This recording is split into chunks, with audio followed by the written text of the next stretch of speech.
एक महत्त्वाची बातमी ती म्हणजे उद्धव ठाकरे सभेआधी राज ठाकरे यांच्या घरी जाणार आहेत आणि त्यानंतर दोन्ही ठाकरे बंधू बाळासाहेबांच्या स्मृतीस्थळी जातील। राज ठाकरे यांच्या भेटीसाठी उद्धव ठाकरे हे मातोश्रीवरून निघालेले आहेत। अगदी काही वेळात शिवतीर्थावरती उद्धव ठाकरे पोहोचतील आणि त्यानंतर बाळासाहेब ठाकरे यांच्या स्मृतीस्थळी दोन्ही बंधू जातील आणि त्यानंतर शिवाजी पार्क या ठिकाणच्या सभास्थळी ठाकरे बंधू पोहोचणार आहेत। आपण पाहतोय उद्धव ठाकरे शिवतीर्थावरील सभेसाठी निघालेले आहेत, त्या दरम्यानची ही दृश्य। तर दुसरीकडे उद्धव ठाकरे सभेआधी राज ठाकरे यांच्या घरी जाणार आहे। चोख पोलिसांचा बंदोबस्त तैनात आहे।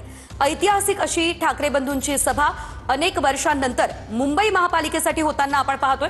शिवाजी पार्क या ठिकाणी ही सभा होणार आहे आणि आगामी महापालिका निवडणुकांच्या दृष्टिकोनातून ठाकरे बंधू जनतेला काय आवाहन करतात हे बघणं अतिशय महत्त्वाचं असणार आहे। मराठी माणसासाठी, मराठी माणसाच्या हितासाठी आम्ही एकत्र आलेलो आहोत, हे विधान वारंवार राज ठाकरे आणि उद्धव ठाकरे यांनी बोलून दाखवलेलं आहे आणि आज ही एकत्र सभा जी आहे ती मुंबईमध्ये पार पडणार आहे। शिवाजी पार्कात ही सभा होणार आहे। मात्र त्याआधी उद्धव ठाकरे राज ठाकरे यांच्या निवासस्थानी जातील, त्यानंतर बाळासाहेब ठाकरे यांच्या स्मृतीस्थळी राज ठाकरे आणि उद्धव ठाकरे हे ठाकरे बंधू दोन्ही पोहोचणार आहे। त्या ठिकाणी अभिवादन केल्यानंतर शिवाजी पार्क या ठिकाणी सभेसाठी ठाकरे बंधू रवाना होणार आहे। मात्र आपण पाहतोय संध्याकाळपासूनच मोठ्या प्रमाणात गर्दी जी आहे ती शिवाजी पार्क या परिसरामध्ये झालेली आहे। जोरदार घोषणाबाजी देखील सुरू असल्याची दृश्य आपण पाहिली होती।